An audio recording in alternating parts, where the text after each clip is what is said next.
দর্শনের বিচার তো আমরা জানি না, ওটা করি নাই, ওটা আমরা শুনিও না। একটা ঘটনা, একটা 10 বছর একটা মেয়ের, সেই মেয়ের আপনারা তার পক্ষ না নিয়ে আপনি দর্শনের পক্ষে ঘটনা নিলে মন নিলেন, সেই বিষয়ে একটু আমাদের বলেন কেন নিলেন? আমরা দর্শনের কথা জানি না, যদি এই জায়গায় কেউ বলতে পারে আরো লোক আছে। 10 বছরের বাচ্চা তো একটা নাবালিকা, জি তো তার কথা আপনারা বিচার বসলেন কেন? এটার উত্তরটা আমাকে দেন।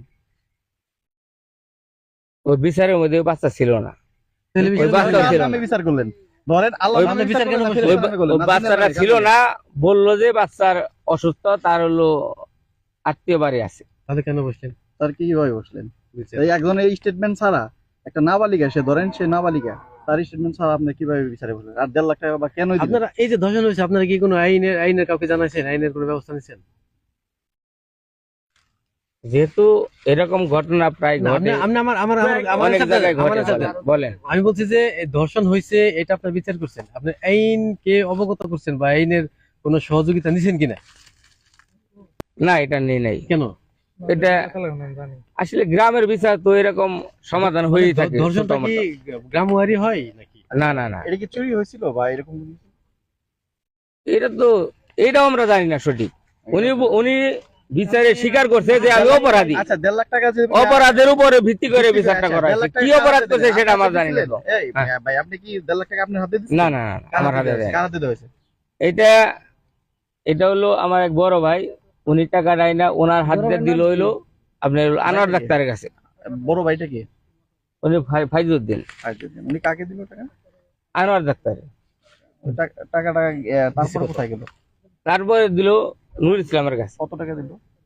1 লক্ষ টাকা দিল, 50,000 টাকা বাকি রাখলো। সম্মুখীন 1 লক্ষ টাকা দেয়। 1 লক্ষ না 92,000? না, 1 লক্ষ টাকা বইলা দিল, এখন কয় টাকা ওই জায়গা আছে এটা তো আমরা জানি না। আচ্ছা, এই দর্শনের টাকা আদায় করলেন 1.5 লাখ, বাকি টাকা বাকি রাখলেন? এটা আমার কেন বলেন আপনি যে আমি রায় দিলাম? বিচার তো আমি টাকা হাতে দেই নাই। আমরা একজন থাকলে যে বিচার করব, সবাই বিচার তো অনেকেই করে, আমার উপরে খালি দিলে তো কাজ হবে না। সর্বশেষ একটা কোশ্চেন করেন। ধর্ষণের বিচারটা আপনারা যে করছেন, এটা কি আইন অনুযায়ী বৈধ না অবৈধ? উনি যখন জিজ্ঞাসা করা হয়েছে তখন উনি বলে নাই যে আমি দর্শন করছি।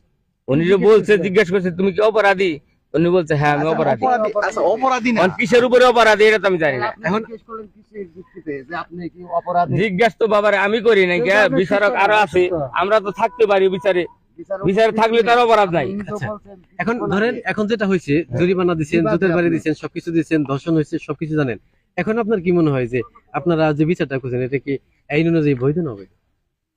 আপনি একটা প্রশ্ন বারবার করবা নিছেন, আমি এই কথাই বলি, ধর্ষণের বিচার পারিবারিক হিসাবে বা এটা করা ঠিক না, এটা কি করবো না, এটা মাইনা নিব না কেউ। উনি জিজ্ঞাসা করছে আপনি কি অপরাধী কিনা, উনি বলছে যে আমি হয় অপরাধী। কি মন অপরাধ করছে এই অপরাধটা উল্লেখ করা হয় নাকি? এরকম আইনের কোন আশ্রয় নিছেন? আপনার কোন আশ্রয় নিছেন কিনা? আইনের কোন আশ্রয় নিছেন কিনা? এত বড় একটা ঘটনা করছে, এলাকায় মেম্বার চেয়ারম্যান আছে, প্রতিনিধি আছে, মেম্বার ছিল ওই দিন? মেম্বার ছিল না? মেম্বার কি জানে? আপনাদের প্রতিনিধিকে মেম্বার, আপনাদের ওয়ার্ডের মেম্বারে আপনারা জানান না? আপনারা এই পর্যন্ত জানি, যতটুকু জানি